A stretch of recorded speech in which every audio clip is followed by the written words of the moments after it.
Welcome to Networking RX, a podcast devoted to helping business professionals like you enhance your networking skills in order to become more proficient giving and receiving quality business referrals and improving the overall quality of your life and the lives of those around you. The Networking RX podcast is a production of AmSpirit Business Connections, an organization whose mission is to empower business success through networking. Welcome to the Networking RX podcast. I'm your host, Frank Agan, founder and president of AmSpirit Business Connections. Today I have another great guest. As our ongoing listeners know, often on this podcast, I'll be sharing ideas and insights, best practices for building professional relationships and excelling at business networking. Occasionally, however, I'll be interviewing subject matter experts, authors, speakers, thought leaders, social scientists. These people share their knowledge and experiences to help us build relationships and do a better job with the networking thing. Today's guest is Michael Roderick, Michael Roderick. Let me say that correctly. Enunciate. He's the CEO of Small Pond Enterprises, and what they do is they help thoughtful givers become thought leaders by making their brands referable. We're going to talk about that.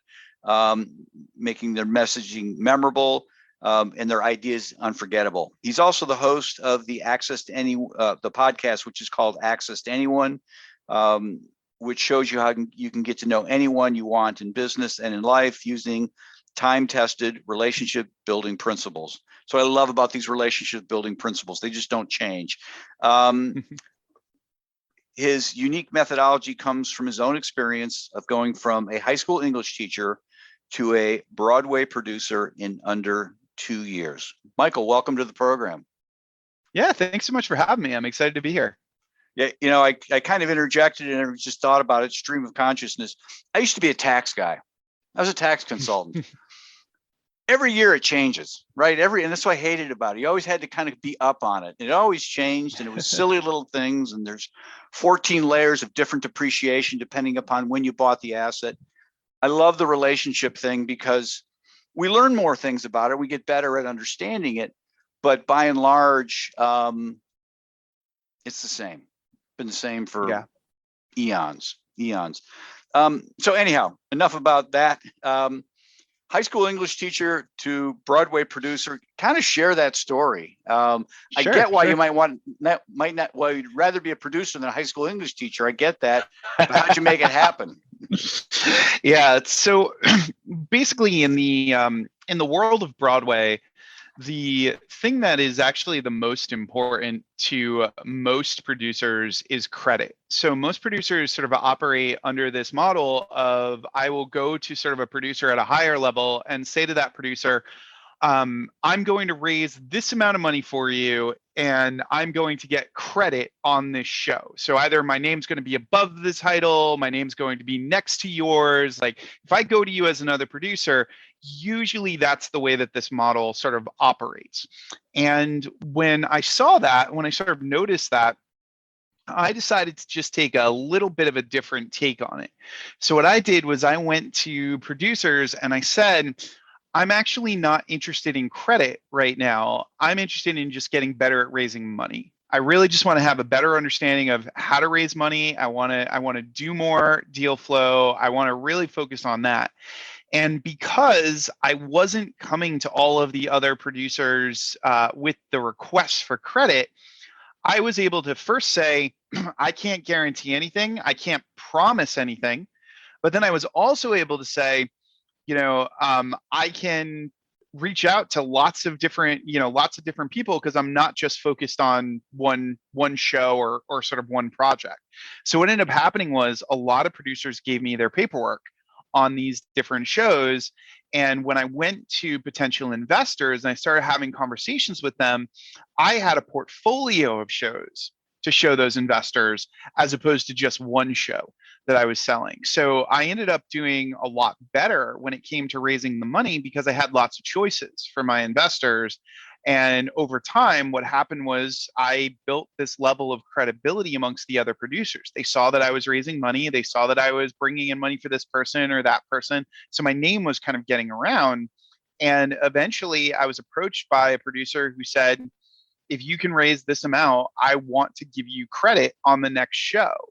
And I said, okay, let me see what I can do. And I raised that money, and I got my first Broadway credit in a relatively short period of time, in comparison to a lot of my colleagues at the time who were just kind of running around working on the credit side of things.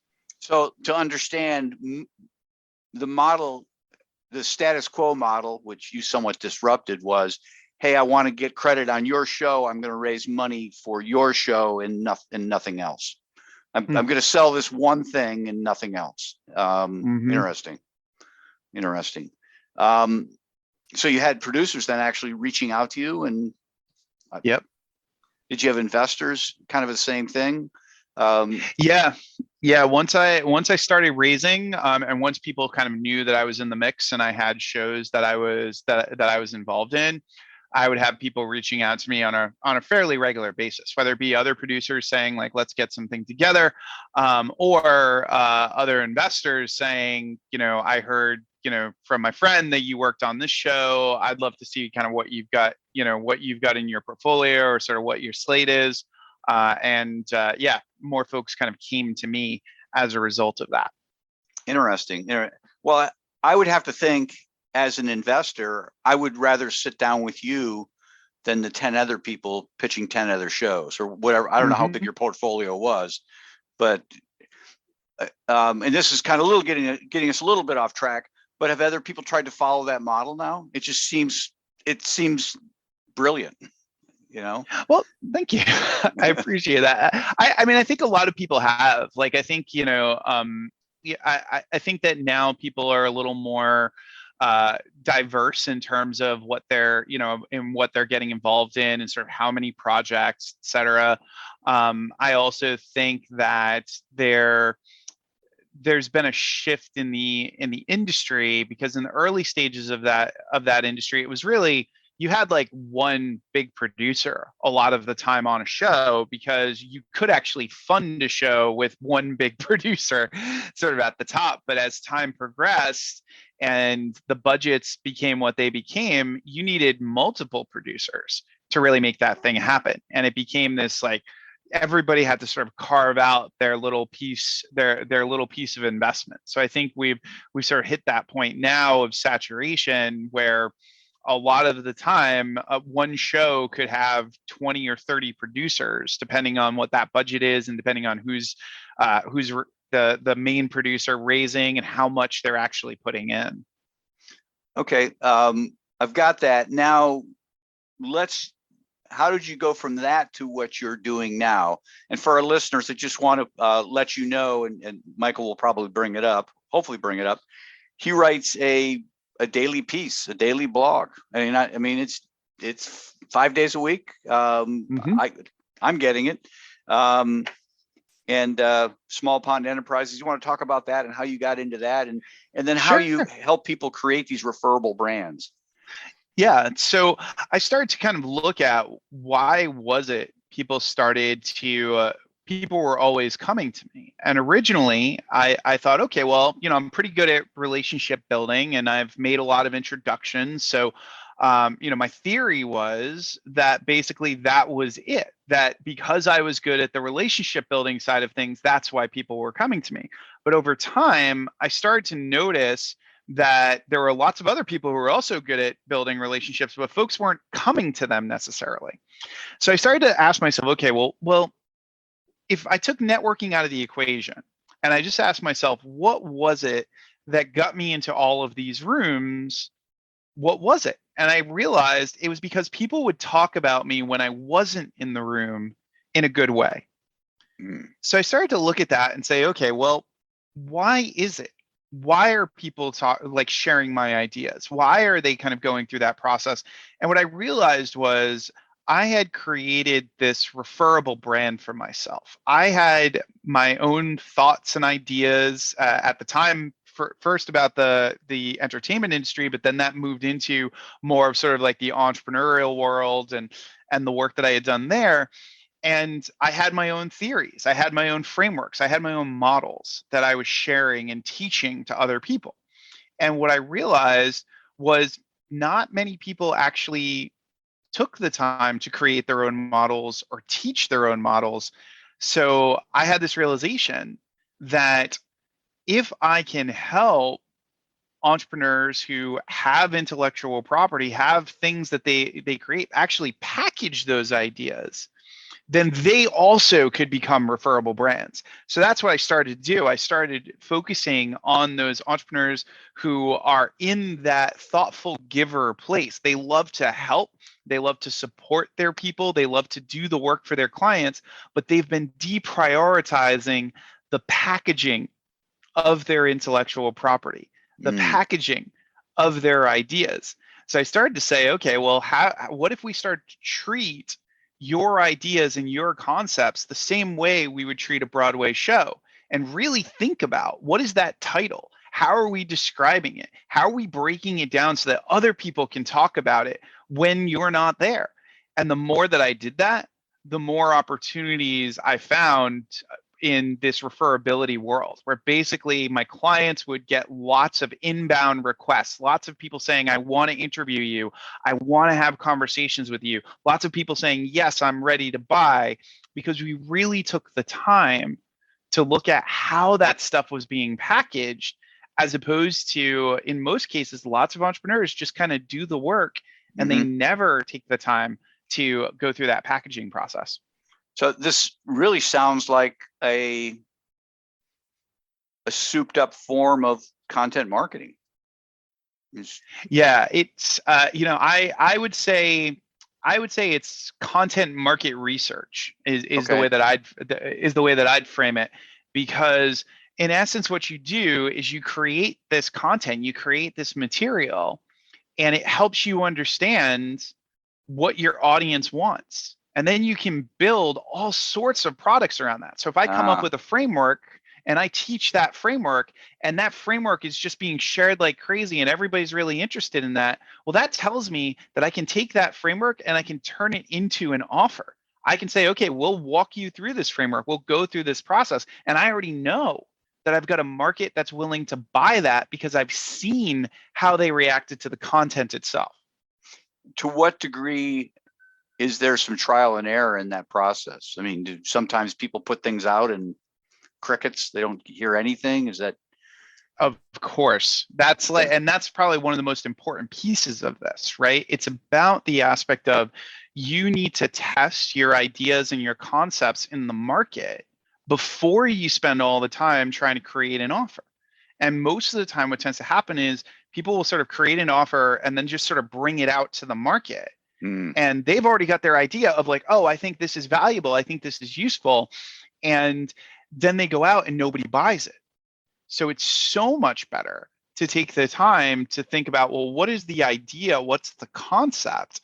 To frame that idea into some kind of framework for your audience, help your audience sort of see like, oh, okay, this is how this person thinks. And then are they interested in that idea? Are they interested in that concept? And then build a product around that, or build a service around that. So once they've hit upon something that's getting engagement, if you will, are they producing more stuff? I mean, is it just constant? I want to be known for, like you, I want to be known for raising money for Broadway shows. So just, yeah, different people have different processes, and some folks will latch on to something and they'll find that it's really working for them, and they will stay with that for a long period of time. Other people will work on something and it will kind of run its course, right? So in the early stages of my work, I was selling frameworks that were based on networking, right? So in the early stages, I was selling frameworks that were like, here are the tools and the ways that you can think about relationship building and that process and that side of things. But I was teaching one of my workshops and I took a small chunk of time to talk about this referable brand idea, and everybody in that workshop wanted more of that, and they were really interested in that. So because I had all these people asking me about, how do I create a referable brand? What do I do? I went back and I said, okay, how do I flesh this idea out and turn it into a framework? And the second I turned this concept of referability into a framework, I got so much response for it that I was able to craft offers that were focused on actually taking people through that framework and looking at where they stand in this whole sort of process. And that's really what made this work. Do you still do programs on networking and relationship building? It almost sounds like that's the kind of the lost leader. Hey, I can come in and talk to on networking, and then you leak out, hey, I've got this bigger thing if you're interested in talking about or learning about becoming referable, creating a referable brand. Exactly. So the way that I like to think about it is like all of my networking content is sort of like my greatest hits, right? It's like, it's my free bird, right? It's like, where it's just like people love that content, they love that idea, they love those frameworks. But ultimately, it's very hard to sell a sort of networking oriented product because there's so many variables to how networking becomes successful.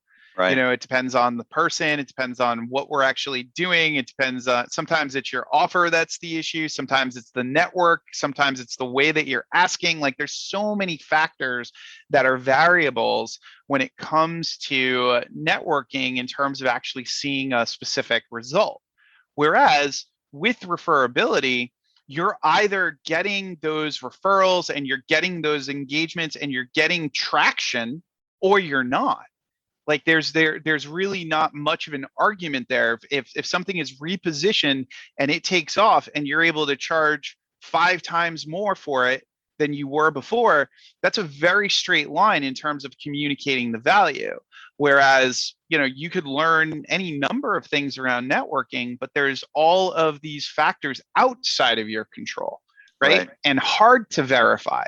And be like, okay, yes, that's the exact sort of reason. So I will get people who will still ask me all sorts of networking oriented questions and who will want to hear my frameworks within that world. But often when I mention this idea of referability and referable brand, that's what people will say, can you teach that? Can you present that? Can you bring that? In?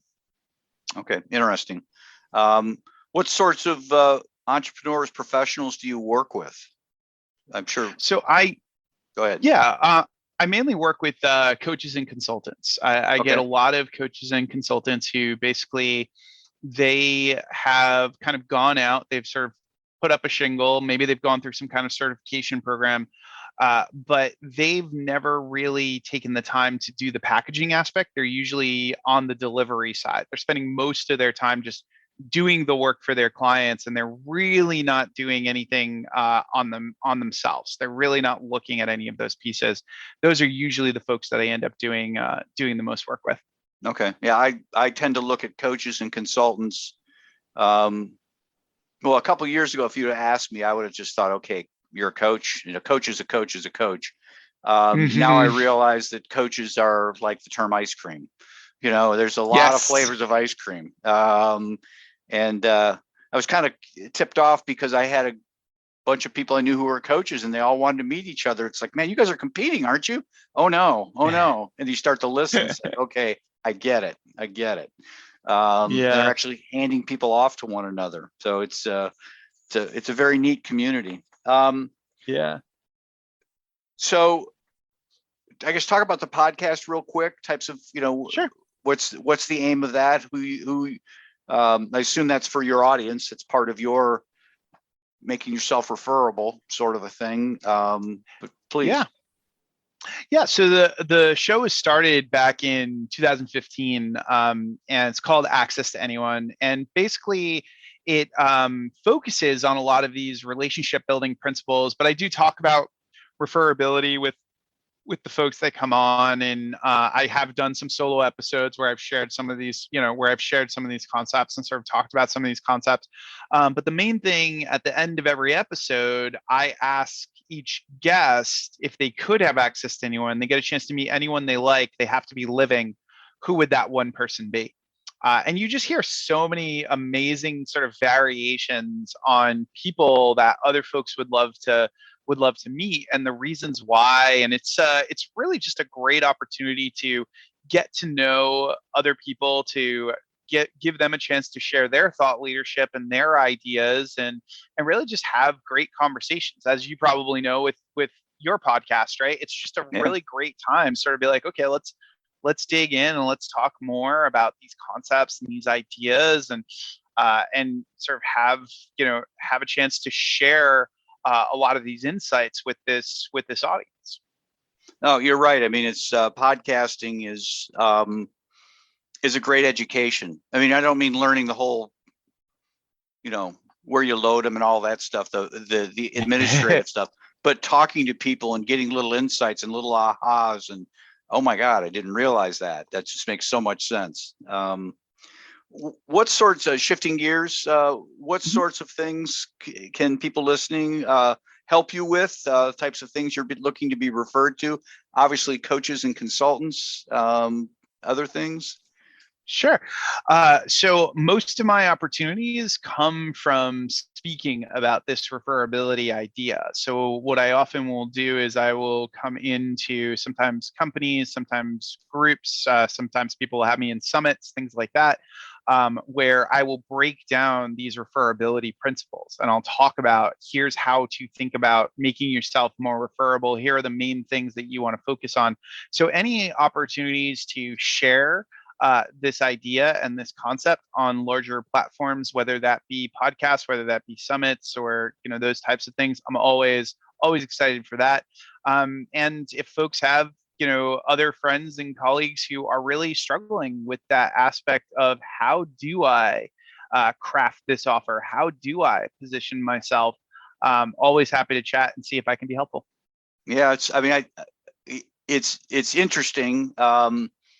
I've talked to a lot of coaches and consultants who, well, one person in particular, he told me, when I was buying his franchise, it was a franchise system. He talked to one of the other consultants, and the guy said, I just want you to know that 95% of this is finding clients, because people get into that. Oh, I love to consult. I love to teach. I love to help people.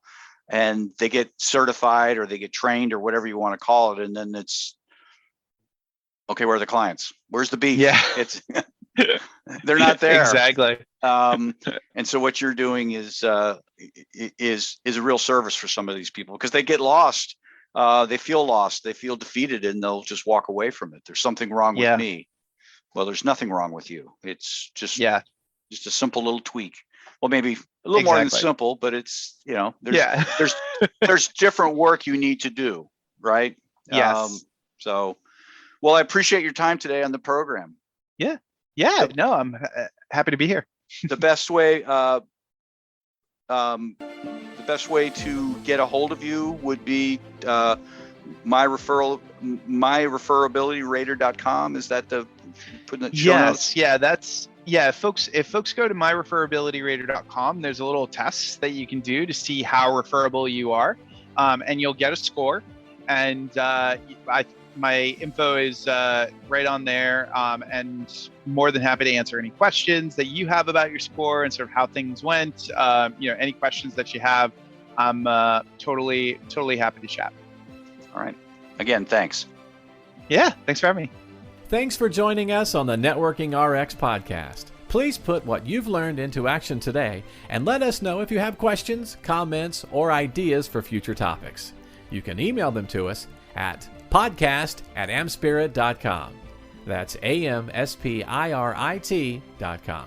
Finally, so you never miss an episode, be sure to subscribe to the Networking RX podcast through iTunes, Overcast, or however you receive your podcasts.